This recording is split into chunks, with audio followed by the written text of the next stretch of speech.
manusia gua pawon yang masih diterapkan di masyarakat sekitar. Jadi di sini kami akan menjelaskan gambaran umum lalu latar belakangnya terlebih dahulu.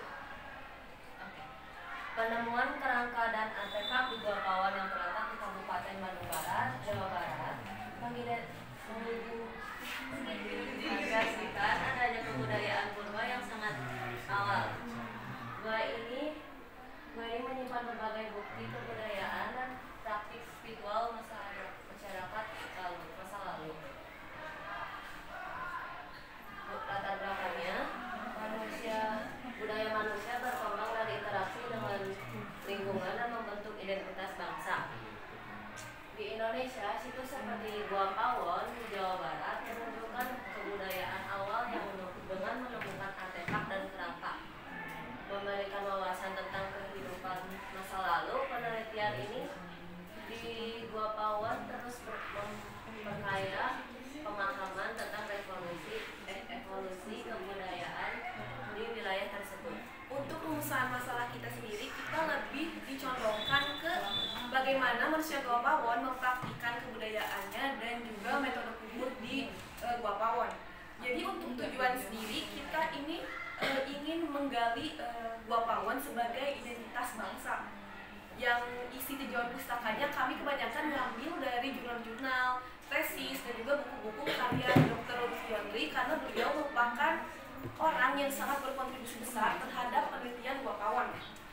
Lalu untuk metodologinya sendiri kami mengambil metodologi sejarah yaitu heuristik, kritik, interpretasi, historiografi yang lalu dikembangkan dalam bentuk kualitatif, wawancara, dan sebagainya. Untuk heuristik kita menganalisis pandangan para ahli, lalu untuk kritik penilaian terhadap penelitian sebelumnya. Lalu untuk interpretasi kita melakukan tafsiran dan pandangan terhadap artefak dan juga rangka-rangka yang ditemukan. Untuk historiografi kita juga menganalisis rangka dan juga artefak yang ditemukan di Gua Pawon.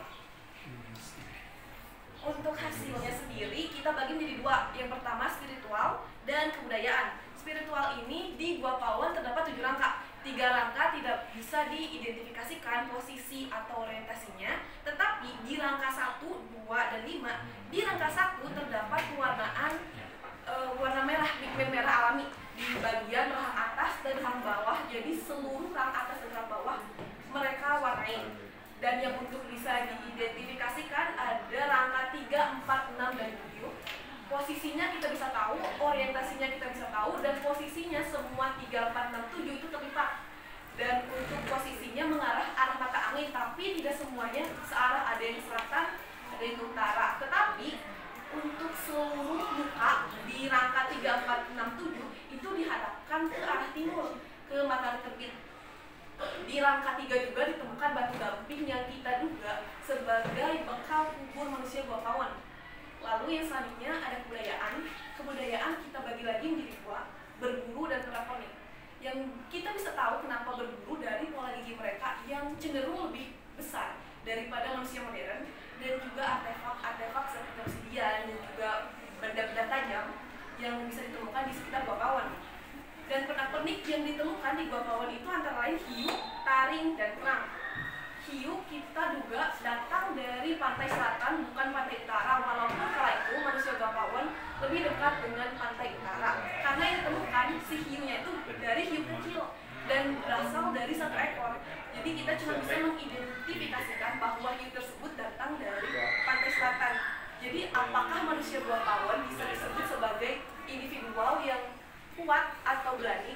Tidak bisa juga. Tapi hal ini tuh hanya mengidentifikasikan bahwa manusia Gua Pawon memiliki daya jelajah yang tinggi.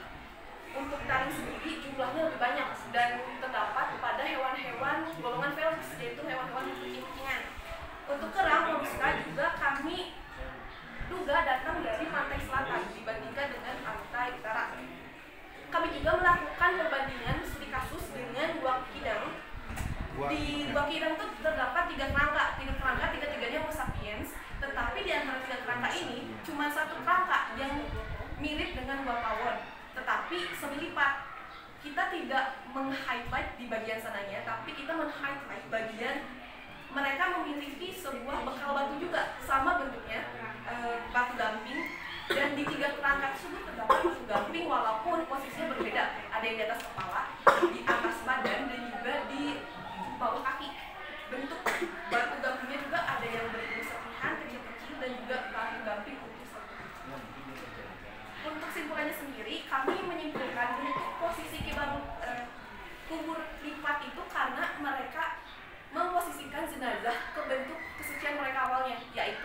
bentuk mereka pertama kali lahir. Sementara untuk perang komik, kita mengidentifikasikannya sebagai gaya jelajah yang tinggi dibandingkan dengan perhiasan atau bukti simbol keberanian. Untuk berburu itu dikarenakan mereka belum mengenal bercocok tanam dan mereka harus bermigrasi. Dan terjadi juga dua persilangan spesies, yaitu spesies Homo erectus dan Australopithecus. Untuk orientasi muka, ini kita tidak bisa mengidentifikasikan karena tidak ada literatur dari zaman prasejarah atau zaman sekarang yang menjelaskan mengenai orientasi muka yang dihadapkan ke arah timur atau ke arah matahari terbit. Sementara untuk warna merah juga kita tidak bisa mengidentifikasikan karena tidak ada penelitian zaman prasejarah maupun zaman ini yang rangka rahang atas atau rahang bawahnya itu diwarnai cat merah. Jadi kita tidak bisa mengidentifikasikan. Untuk batu sendiri kita identifikasikan sebagai kawah kubur, tapi kita tidak bisa memberikan simpulan mengapa harus batunya batu gamping, karena cuma di antar semua literatur dan sejarah cuma ada di dua dan dua kawah. Nah, untuk selanjutnya kita sudah melakukan beberapa kunjungan, 3 kunjungan. Yang pertama ke Badan Pelestarian Budaya. Misi Gua Pawon. Ya. Ya. Terus ke Gua Pawon, sama kita ke Badan Arkeologi, tapi ternyata Badan Arkeologi itu udah tutup. Jadi diganti dengan BRIN. Lalu kita melakukan wawancara dengan Dr. Fiodri yang melakukan ekskavasi dari 2015 sampai 2020. Untuk penelitian kami ada beberapa yang harus kita benarkan, yaitu dari halamannya dan tata bahasanya dan dengan judulnya juga kita benarkan. Jadi kita minta saran dan juga kritik dari bapak dan ibu. Sekarang dari Judulnya kan sudah tidak bisa diubah.